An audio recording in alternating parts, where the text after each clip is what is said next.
here we are, episode 6 of the Access podcast. We're here at the Cookery at Erindale Vikings with Ben Cridland. Ben, thank you very much for having us today and for joining us and letting us set up in your lovely dining room. Not a problem. Yeah, Too easy. so what's been happening? Just working very hard, and we seem to be getting really busy for Christmas. Yeah, good. Probably a bit of a nice contrast to the headwinds of the past couple of years. The last couple of years have been very tough. One thing after the other, starting, I guess, with bushfires and then into a couple of COVID lockdowns. Yeah. We've finally got a bit of clear air, touch wood. Yeah, okay, good. Well, lucky with these tables are That's wooden, right. so... I guess maybe if we could start at the beginning. I guess we'll get to the headwinds of the past couple of years, but I guess who are you and how did you get here? So in terms of your hospitality career, where did all that start? Not too far from here, believe it or not. I actually started at the Vikings group as an apprentice down at Vikings Town Centre. Yep. In 1995, I started as an apprentice with the chef Peter Weir down there. Mm-hmm. And, I was always doing my apprenticeship under his tutelage and advice that one day you're going to be running a venue of your own. I didn't quite believe him. Yeah, okay. But that's exactly how it's turned out. Yeah, okay. Yeah. That's really cool. So I was going to ask you along the lines of those questions. So what made you choose Cookery as opposed to, I don't know, going to uni or becoming a Sparky or something? Or Yeah, it's really interesting. I did my high school down the coast. Yep. And it was very hard to find a job. I wanted to get into a local restaurant down there and got to the final round of interviews and for whatever reason just missed out. So I came to Canberra, I had some family and I got a job pretty quickly coming to Canberra. And I got into it because I didn't really know what I wanted to do. Yeah. But I love cooking. Yeah, okay. And I really enjoyed it and, I thought it would be pretty easy. Yes. I was a bit wrong to start because it was hard, but I really enjoyed it, and I was lucky that I landed on my feet with my boss. He was an awesome guy. Yeah, okay. So, how old were you? And was this like you started at school, or you finished school and went to? No, I finished at school. I was 18 when I started, so I did all the way through to year 12 down the coast. Probably a waste of time the last 2 years because I just went to school and had too much fun, played sport, that sort of stuff. And then when I had to go and get a job, I decided cooking was for me. And I remember my dad saying, "Are you sure about this? Because when all your mates are out playing, you'll be working." And I didn't quite believe him, but he was right. But I love it. Yes. I love the enthusiasm in the kitchen, and we're always going. So what was it like in the mid-90s? What were you serving? What was the life like back then? Yeah, it was interesting. I came to work in a very, very busy restaurant. It was only about 8 months old when I got there. Mm-hmm. It was one of the biggest clubs in Tuggeranong. Yes. And it was very successful. So when I got there, we were... And sorry, which one was this? Was it Town Centre? That was at Vikings Town Centre. Yeah, Madison's was the name of the restaurant back in the day. And we were doing 400 or 500 covered nights. I was the only apprentice at the time. Wow, and that was also apprentice/kitchen hand. Yeah. And I actually started, my first day I believe was on Mother's Day. Oh. Not realising if Mother's Day is an important day in the culinary trade, but obviously it was the busiest day of the year. And I remember working hard, not knowing what I was doing, and then I jumped in the sinks to wash dishes. I thought I was going pretty well, trying to impress the boss, and he came in and said, "You better go for a 5-minute break." And I'm like, "No, I've only got 10 minutes left to go washing these dishes." And he said, "You've got to start in 5 minutes, so go and have 5-minute break." Yeah. So I'd washed all through the day and had me 5-minute break so I could come back and work dinner. Yeah, okay. So yeah, right. So what was your training like back then? it was hard. Yeah. My old boss, he used to get very colourful. There's a lot of swearing, a lot of rough stuff going on in the kitchen, a lot of yelling. If you messed up, he would tell you about it. Yeah. But in saying that, anyone who wasn't in his inner circle used to think he was a tough guy. Similar sort of time as Gordon Ramsay was coming up, and that was the way he used to treat staff. But in saying that, anyone who worked for him loved him like a father, and I most certainly did as well. Because you know, he might have been cranky 1 or 2 times a week, but he showed you love every other time. Yeah, okay. He's such a great bloke. Yeah, okay. Well, I guess I've actually got a question on that in terms of the you know, did you have any mentors, and what do you feel the function of mentorship is in you know, I guess your career in commercial cookery or hospitality in general? Yeah, it's a big thing. I did have mentors, and he was certainly my biggest mentor, still is today. You know, I only just saw him last week. He lives interstate, but I saw him last week, and I still hit him up about troubles I'm having and things like that. And I hope he'll do that for the rest of my life. But there was another lady, Nicole Lewis. She was a chef and a front of house manager at Madison's, and she was very big for me. She provided a lot of mentorship and love along the way as well, mate. She was fantastic. She was the person that you'd go to when you needed someone to pat you on the head and say you were doing okay. Yeah, okay. So those 2 people in particular. Yeah, so do you try and pass that on, like in these days, certainly. to your guys? Yeah, very much so. So I'm a very big believer in training apprentices, all that sort of stuff. We've always had apprentices here at the Vikings, trying to, you know, pass on what you've learnt and set your own business up or the industry up for better. It really frustrates me that a lot of businesses don't put into apprentices because these people are going to be doing our job tomorrow. And, you know, and if we can't complain about the lack of chefs if we're not going to put them back into it. Yeah. So, I didn't realise Keaton was your guy. Keaton started here. Yes, he started as a waiter at the front. I think he was 13 or 14 years old. Yep. Keaton McDonald, his father was actually one of my teachers and I guess mentors at CIT. So I had a really good relationship with him, Tom. And his young bloke wanted a job, and they at the time only used to live across the road from here.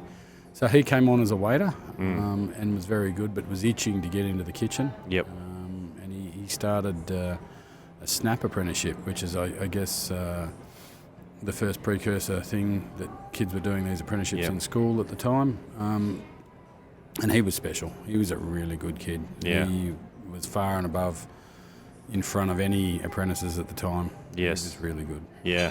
Hence by what he's gone on to do in his later life. Yeah. It's interesting. He's I don't know how else to describe it. Like his stoke level is still so high, just for like books, learning. It's fantastic. Training. It's every chance I get to catch up with Keaton. I've been out to his restaurant a few times, and Yep. he'll call in here every now and then, and we just sit down and have a chat. And I'm picking his brain as much as you know he might chat to me or my head chef Brett. Yeah, for sure. Yeah, and that's also it's.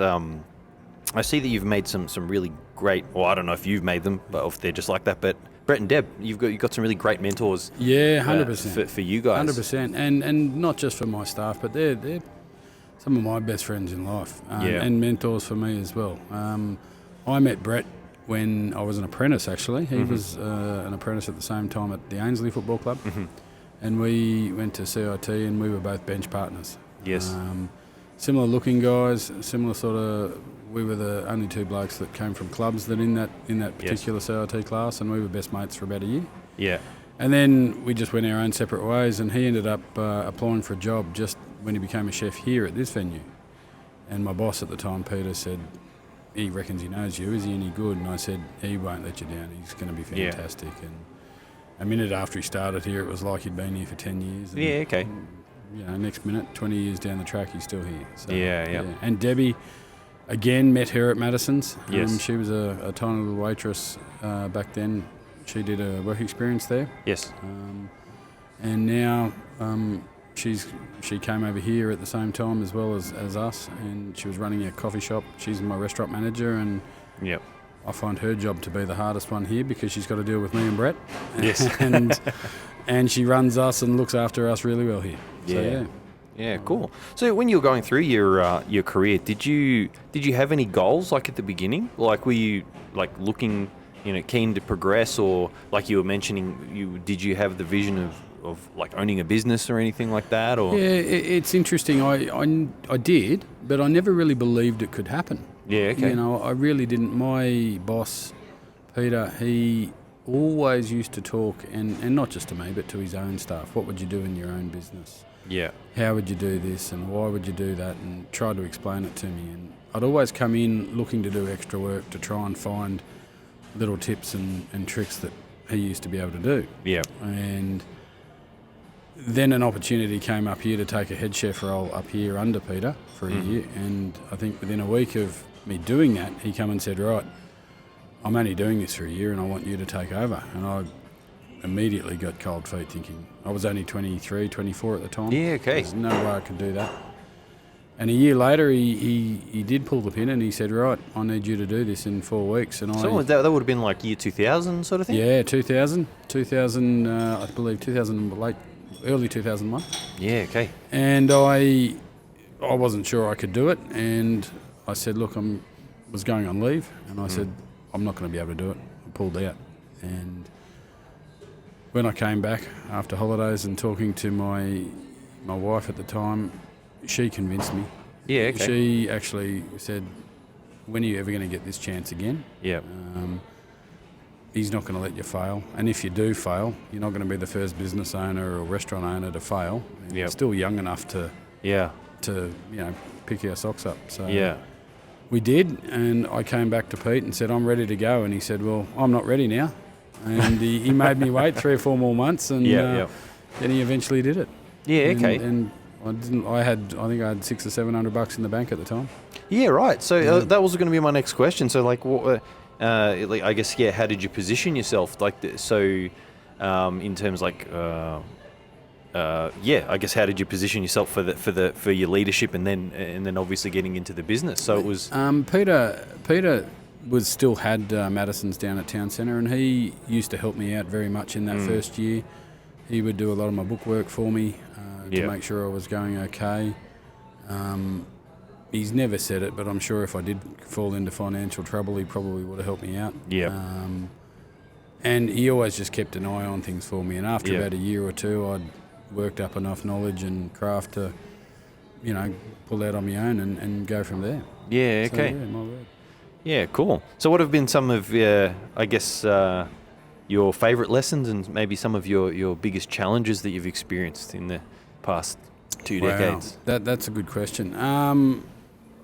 A lot of my favourite things happen, and that they're still happening, and that's seeing young apprentices come through the system, do really well. We talk about Keaton. We've got another superstar chef. His name was John O'Kibben, and he went on to... he didn't start here, but he came here in his second year, and he turned out to be one of the best chefs I've ever seen and met. Yep. And he went and ran his own business down in Bombala. Yes. Was doing a great job there. Unfortunately passed away at a young age, but he was doing a great job. And then we've had other fantastic apprentices. Young Ashley Pursehouse was one that comes to mind, and some recently with Kaylee De Silva. Yeah. So, yeah. And one thing I've noticed, you're also very patient with your guys. When they've got things going on, you've got like a really good ability to sort of, I guess, let them get out what they need to get out, but then ultimately be there to support them, And it's interesting. I've always, when I came from my apprenticeship, my boss was always a hard, tough guy.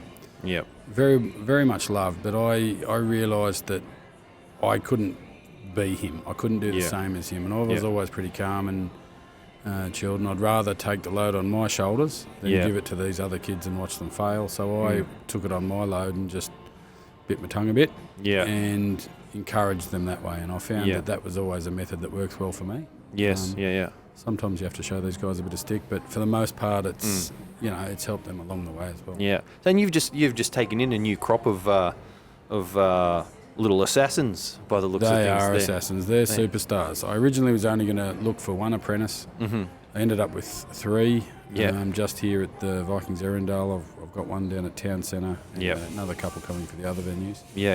But I've got Rose, Howard, Lindsay Parniak and young Jai out the front.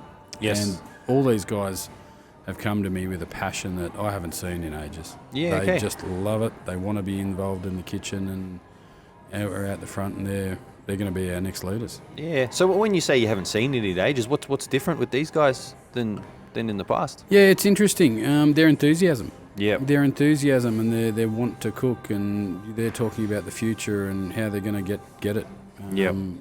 It's fantastic. When you talk about something, you can see it's not just saying yes, chef. They're engaged. They want to learn more. And it's easy to teach someone when they really want to learn. No, it's good. Yeah, cool. So, so I guess maybe what are some of the I guess the biggest challenges you've had, and I guess advice that you would pass on to maybe young chefs or young hospitality professionals? Yeah, it's tough, and I do say this whenever I'm interviewing someone for an apprentice position in the kitchen.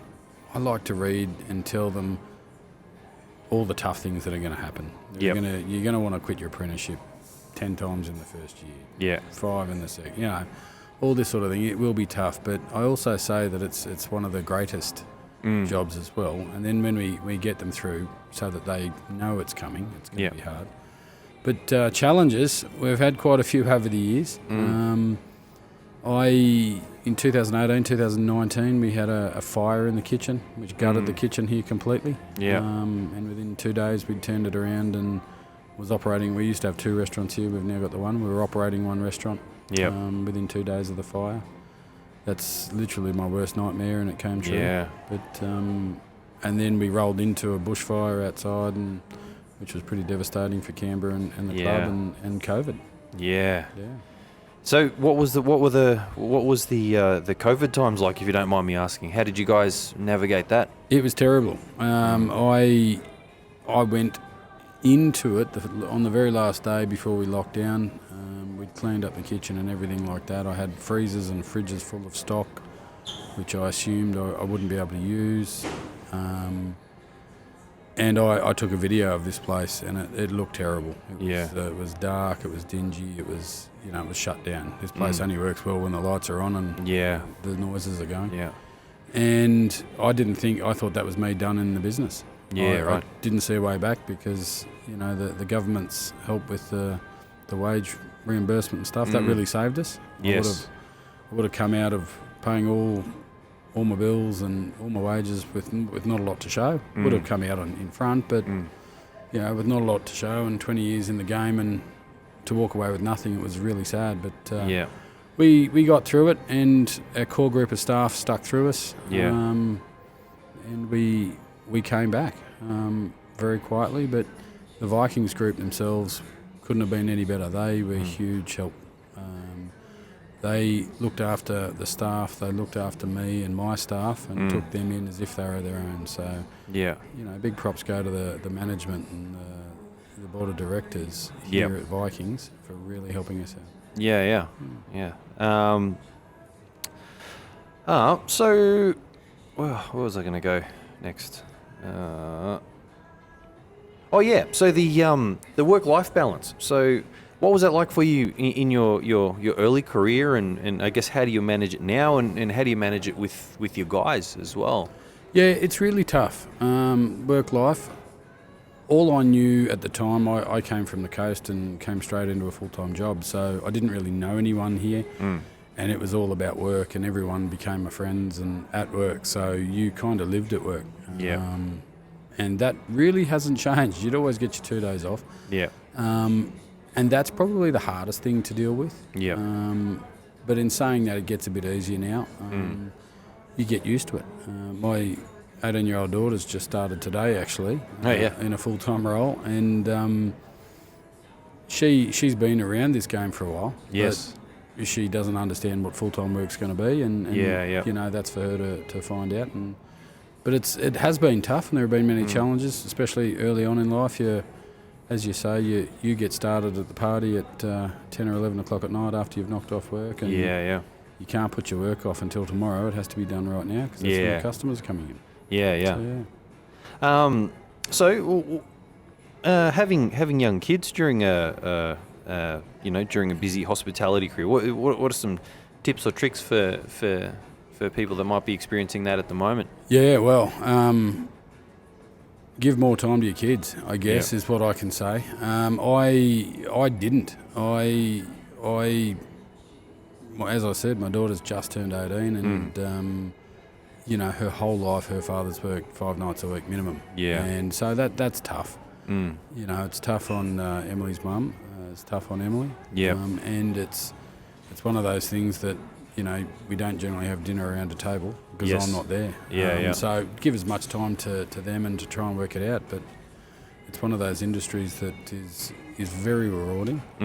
Emily's got to see a lot of things. She absolutely loves food. She loves cooking. She loves, because she's been around the Vikings for such a long time. Yeah. It's like family to her. Yeah.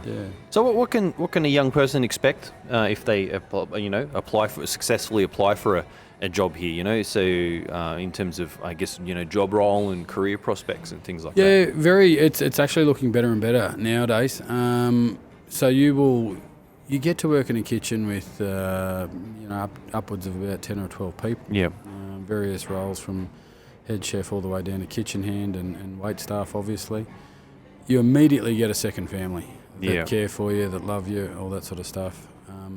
And with an apprenticeship that goes for about 3 years, you're going to quickly find that there are so many paths. We've got 6 venues here at the Vikings, which we can swap you around, move you, all that sort of stuff. And the room for progression is fantastic here. You'll easily and quickly climb up the ranks. And if you do a full 3-year apprenticeship here, I can guarantee you'll be part of the family without a doubt, and you'll be able to work in just about any kitchen in Canberra. Yeah. For sure. Yeah, it seems like you guys have got a pretty good system with when the guys need to get to their studies and Yeah, and that's been honed over time, and that's partly thanks to you guys at Access. So what was that like? So in terms of, did you use TAFE or CIT before us? Yes, we did. We used CIT for quite a long time. I went to CIT. That's where I met my head chef, Brett. Yeah. And it was fantastic for me. Yeah. And we were using CIT a lot. Pete just happened to be on the scene at the time, and we got up a friendship, and I'm not too sure, but I think one of my apprentices was the first with Access. At the time, young Lauren Horvath, who turned out to be a fantastic chef herself. Yeah. And do you see many of your old guys? Yeah, I keep in touch over social media and all that sort of stuff, but because they're all chefs and I'm chefs, we don't really get much time to go and hang. So I do get to hear and see what they're up to and all that sort of stuff, and care very deeply for them all. And Lauren, I think, was the first with you guys at Access, and to be honest, with what I'm getting through Access and constant feedback and communication, it's second to none. Oh, and that was. This is not a paid advertisement, everybody. No, it's not. But in saying that, it's communication, and that's what we weren't really getting through other providers, and that's what we need. Oh, cool. Yeah. Well, thank you. All right. So, what are some? I guess there's a lot of talk of like headwinds and challenges and all that sort of things in hospitality these days. What do you think are some reasons to be optimistic? What do you love about the industry? What do you love about cooking?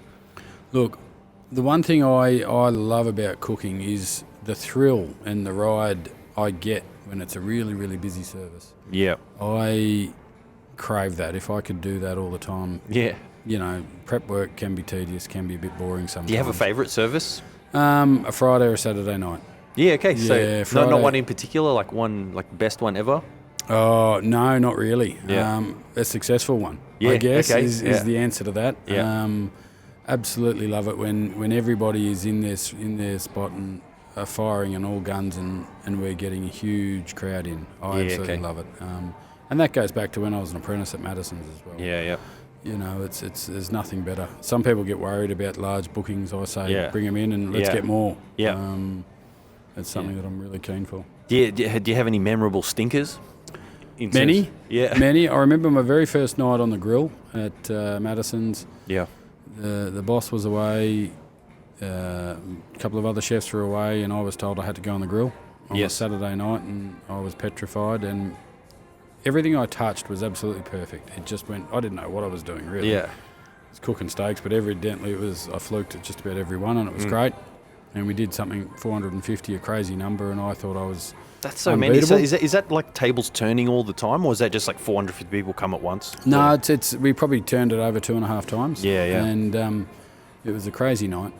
And then the very next night, the Sunday, this is the stinker. We ended up doing about 60 or 70. And I burnt every steak. I undercooked every steak. I absolutely had a shocker, thinking I was, pretty awesome from the day before. Yes. And I had to go straight back to the drawing board. Yeah, it's interesting. Sometimes it's those quiet ones that get everyone a little bit complacent. That's the orders right. come in, and before you know, you're like, oh no, what's going on? You get a bit lazy. You're just not thinking right. And so that's why I always wanted to be busy. Yeah. Okay. So what's next for you guys? Right. Well, we're just going to continue to build. We want to build our team here. We want to build numbers at all of our Vikings venues. Yep. We want to keep going. There might be a few options coming in the near future about other sites potentially, but we're just looking at consolidating what we've got here and providing the best food we can in Toblerone. Yeah, cool. Yeah. So, how would you characterise your menu at the moment? I always because when I come in to see the guys on the specials board's always like super interesting and that's a very, very important thing for us. Look, we've got a bit of everything on our normal menu, and look, it's not going to be that different to just about any club menu in Canberra. But one thing that we love to play around with is our specials board. It gives the chefs an opportunity to have fun, to do something a bit different. And our head chef provides about 90%, 99% of that board. He really is passionate about what he does. He has a great Instagram too. Yeah, the Moist Chef. All right, you got to find the Moist Chef. That's Brett Dean, and he loves doing weird and wacky things that you wouldn't necessarily see in a club. Yeah. He's worked in some pretty famous places over in America before he came to Australia, so he's got the chops. And he's pretty clever about what he does, and he's a fantastic chef. Yeah, and the guys can get specials on the board for their studies and stuff too, can't they? Without a doubt. Yeah. We regularly ask the apprentices to provide content for the board. We ask all of our chefs to. We've got a couple of Nepalese guys, and they're having fun putting some curries and some momos and things like that on our menu. Yeah. One of my head chefs out at Badger & Co., Christian, Colombian guy, but did a lot of his work in Spain. Yeah. How's Badger & Co. going? Really, really well. Yeah. Christian's lob there, and it's doing a great job, and he's getting a lot of his Colombian food in there. Yeah, cool. Originally, he's from Spain as well, and he cooking paellas up. He did a big paella just here for us at Vikings yesterday. Feeds about 30 or 40 people. Yeah, okay, in like one of the big pans. One of the big pans, and he's out there cooking, and he's incredibly good looking, so that helps. That helps none with the ladies, but he does that. Cut the jacket off his. Cut the sleeves off his jacket. Oh, I reckon he could, without a doubt. So, have you seen food change over your time, especially in the club context? Yeah, very much so. It was when I started. It was prawn cocktails and schnitzels and parmas, and we had just about every steak on the menu. I remember counting. We had about 8 or 9 different steaks on the menu. Were chicken filets a thing back then? Chicken filets were on every single function. Yeah. It just was a different filling inside, but every single function, at least a chicken and beef, but chicken and fillet every function. That type of thing. We did chicken liver pate and. Prawn cocktails and a lot of that sort of stuff. Back in the day. So chicken Kievs and seafood baskets, where it was all made and prepped in-house. Yeah, okay. None of this buying it in a box like we do today, but... So what are the pressures that have sort of pushed things in that direction, do you think? A lack of skills. A lack of skills in the chefs coming through. And the chefs that are coming through are really, really hard workers. They're fantastic guys, but the skills, and I don't know whether it's because of the traditional 4-year apprenticeship has dropped down to a 3-year apprenticeship and stuff like that. But a lot of the guys that are coming through have spent 1 or 2 years or 3 or 4 years in a kitchen, and they're asking for big chef wages. Yeah. Yet I see that and I look and go, well, you're about a 3rd or 4th year apprentice in the old scale. So these are the type of people that are leading our kitchens.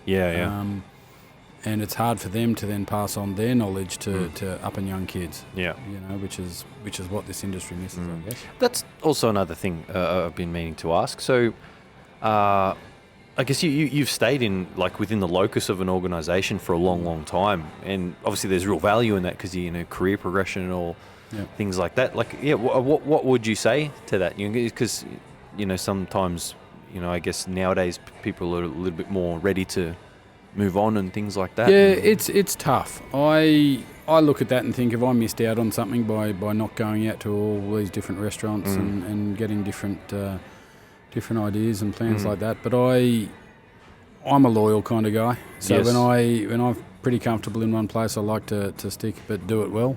Yep. And I guess I would move on, and I'd move on pretty quickly if I didn't enjoy it. Yes. But I really do enjoy it. I really love coming to work. I guess that probably speaks pretty well to the organisation, like you were describing. It's just... Yeah, it really does. Vikings are, and I know everyone says this about their job, but Vikings is a true family. Yeah, okay. We had a bit of a party the other night, and half the people that came were Vikings affiliated.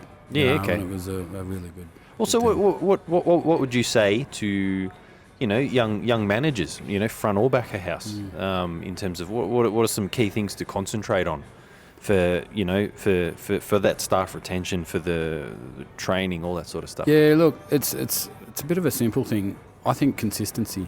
Yeah. So come to work and be consistent. Get into work on time and be honest, and the communication is the key. Yes. For people below you, but for people above you. If you don't know something, don't, with all due respects, bull dust. Try and, if you don't know an answer, go and find the answer, but don't leave it on the line with everyone trying to guess. Yeah. But be genuine. Yeah. For sure, and talk to people. Every day I'll come in and I'll talk to Brett, or I'll talk to Debbie, and it's more like a therapy session for 5 or 10 minutes in the morning. Yeah. And we talk out any issues or problems or anything like that, and a problem halved is a problem solved. So Yeah, cool. So how can someone best implement that sort of I guess communication style and culture? By I guess living and doing it, by going to your employer or going to your junior managers and stuff like that, and talking, sitting down with them, working out how they tick, what do they need to progress in their job. How can you get better? My business always gets better by putting time into the people. Yes. It's not about the customer. Don't get me wrong, we want to provide the best service for the customers. But this isn't about a building, it's not about me, it's not about Brett, it's about our staff as a whole. Yep. And when we've got a healthy and happy staff, we're producing the best food we ever have. Yeah, cool. Yeah, for sure. So what are some things people can expect on the menu these days from you guys? Well, it's very... It's very similar to what we always do. We always do a schnitzel. Obviously, they're our most popular thing, and we don't fry them though. I think you get a fried schnitzel in just about every place in Canberra. We put them on the flat grill. It's a bit different. We try and get steaks on there as much as we can, even with the prices going up. But our specials is where it's at. How's that been? So really good. We've got crocodile spring rolls on the menu. Actually, I saw that. Are they still there? They sure are. They're not on tonight, but they are on the specials board. But they're on our full-time menu. Yeah, and that's just Brett finding ways of doing interesting, different things. Crocodile spring rolls, and he floated it to me, and I thought, what is he doing? And it turned out the customers love it. They really, really do. And so how do you engage with your customers in terms of that sort of stuff? Like, how do you get the feedback from? Well, it's interesting. Debbie has been here for 10 or 15 years, probably 20 years herself, and she just about knows every customer that comes in. So whenever we've got something new that's on the menu, Debbie goes out and asks them, talks to them straight away. How was it? And the communication that Debbie has with all of her customers, and every table on a certain night is booked by Mary or John or something like that. And they're people that she knows. They're not just names. They're people that they have relationships with. But primarily we talk to them through that specials board. So if we want to put something on, or we're trying something, it goes on there, and if it sells out by 7 o'clock, we know we're onto a winner. So nice. Well, I think that's about everything I've got for you there. Cool. There, Ben. So anything you want to get off your chest, or anyone you want to shout out? I guess just shout out the guys that have got me here to where I am still in the industry. I wanted to do this job for at least a year. Wanted to run this business for a year, and if I could do that, then I would have been happy. And I so started... This was your goal at the beginning, to run it for a year? Just to run it for a year. Yeah. And then I thought, because most businesses close in the first year. So if I can go longer than a year, I've been successful. Yeah. And that was in 2001. Yeah. So I'm still going. So I guess there's a lesson in that too. It's sort of, back yourself and take the risk. I think, very much so. Very much so. I sat on the floor with my wife at the time, Faye. Big shout out to her. She was the one that pushed me. She said, if you don't do this, you're going to regret it for the rest of your life. So, we did. And that worked out, it worked out the way it is today. But I guess shouting out the usual names, Peter Weir and my first boss, Brett and Debbie, Brett Doon and Debbie Muir, or Debbie Stewart now, have been instrumental along the way. And then there's heaps of names that have come and gone that I love and cherish dearly. Yeah. Actually, one more thing. So, imagine I'm a commercial cookery apprentice. I've just shown up at the door, successfully applied. Yep. What would you say to that young person? So, in terms of and maybe they've got an aspiration to start a business. Yeah. Or like to get into a similar role as you. What advice would you give them? Listen to and try and learn every day. Even when you're having a bad day, listen and learn to your chef. Have a look what's happening everywhere. I was a sponge in my first couple of years, just trying to... I could see that Pete knew what he was doing and he was a really smart guy, so I just basically tried to suck up everything that I could. Yep. And learn. And there are going to be many times that you fall, but learn from that. Yes. Listen to that. I've actually got a new apprentice about to start in January, which I'm really excited to get her in. Yep. And that's exactly what I'll be telling her, just listen. And there are going to be days when you hate it and you don't want to do it. Yes. But keep going in. It will get better. With the right people, it'll get better. Cool. Yeah. That's a great message to finish on. So thanks again for your time, Chef. No, thank you. And I guess I'll see you when I'm in. I think I'm in tomorrow, catching up with young Rose. So, but thanks again for your time. Not a problem. We'll see you again soon, hey? Thank you very much. Too easy. That was awesome. Thank you very much. Thank you. No, it was cool. As predicted, the phone will go off right on studio. That's all right. It's good. I love filming out on location. Yeah. No, it's good.